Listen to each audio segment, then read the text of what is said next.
New Year's Eve is Russia's biggest holiday, and to celebrate it, we do a whole load of really odd things. We eat tons of tangerines. We attend the Yolka, yes, the fir tree, and the whole country completely ignores firework bans in residential areas. I want to tell you about how these weird and wonderful Yule traditions came about. New Year's Eve is more important to Russians than Christmas is. Decades of atheism in the USSR kind of cancelled out Christmas celebrations, so people needed a new holiday, something that they could focus on. And New Year's Eve was the perfect fit. This is how it goes.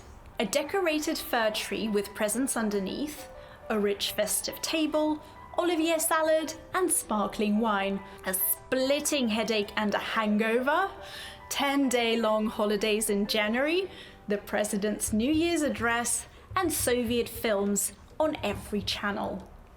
But something's missing. Yolka, and yes, it's a term. Yolka, the fir tree, also known as the Christmas tree, has actually two meanings in Russian. First off, as you can see, yes, it's an evergreen tree that we decorate for the season. But secondly, it's what we call the main seasonal kids' party, Yolka.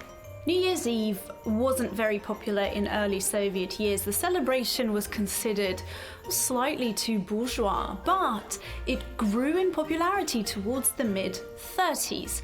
And that's when a centralized children's activity was invented.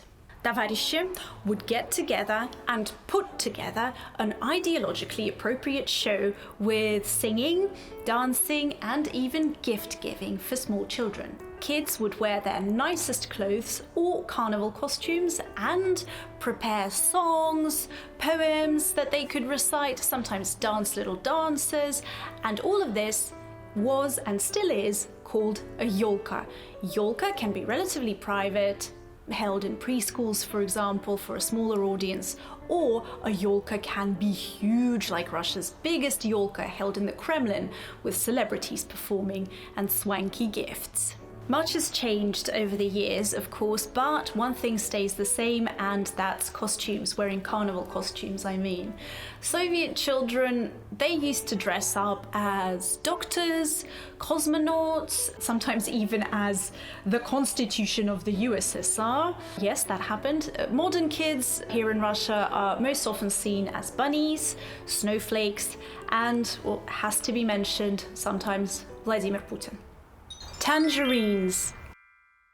Tangerines or clementines are firmly associated with New Year's in Russia, and there's a reason. It was always a custom to greet New Year's Eve in abundance, bringing the best possible food to the table. Alcohol, fruit, and quality meat was hard to get by in the USSR. Exotic fruit like pineapples, bananas, or kiwis didn't grow in the Soviet Union, and seasonal fruit like apples or berries were all but preserves come December. So, tangerines from Abkhazia took the limelight and saved us all. Abkhazia was a small southern republic of the USSR back then. It's located in the South Caucasus near the Black Sea. With its subtropical climate, Abkhazia harvests tangerines in December, just in time for the festive season. And this is the smell of New Year's Eve all across Russia. Fireworks. Find someone who loves you as much as Russians love their fireworks and never let go of them. Seriously, just look at these numbers. According to a 2019 interview with top Russian retailers and producers of pyrotechnics, they make 92% of their annual fireworks sales in just 3 months. Guess them. Yeah, November, December, and January. And these are just numbers from legal sales. Pyrotechnics is a heavily regulated industry with tons of paperwork and licensing. So not every retailer, as you can imagine, is eager to comply with these kind of standards. And there's a booming grey market for fireworks, trading illegally and even selling to minors, which is completely prohibited by law. And one can only make estimates on that grey market's worth. In the end, Russians love pyrotechnics way too much. Each holiday, people are hospitalized with injuries, and some cases are even fatal.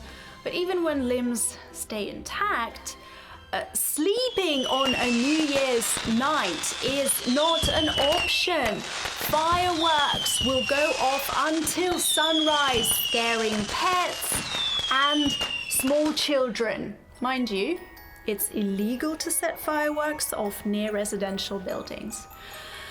As if anyone ever complies. This was your idea! I do not know who loves their New Year's Eve more than Russians do. Together with a 10-day holiday in January, it's our #1 holiday of the year. Russian winters are long and dark, so we crave this bit of seasonal magic.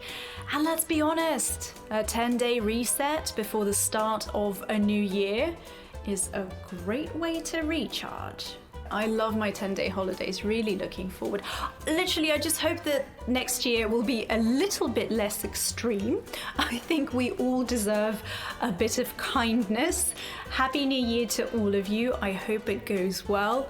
Just do the whole shebang. Ура! Все, расслабься. Ладно, хоть будет салат.